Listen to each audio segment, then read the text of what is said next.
Ito nga pala yung part 2 ng paggala natin sa Makati Ave, sa Red Light District, ang T. Burgos District.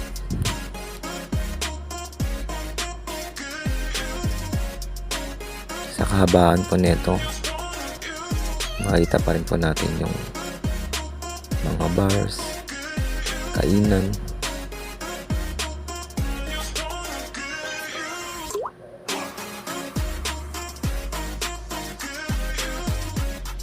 pang relax na place, pang chill. At papunta po kami sa masarap na kainan, ang filling station.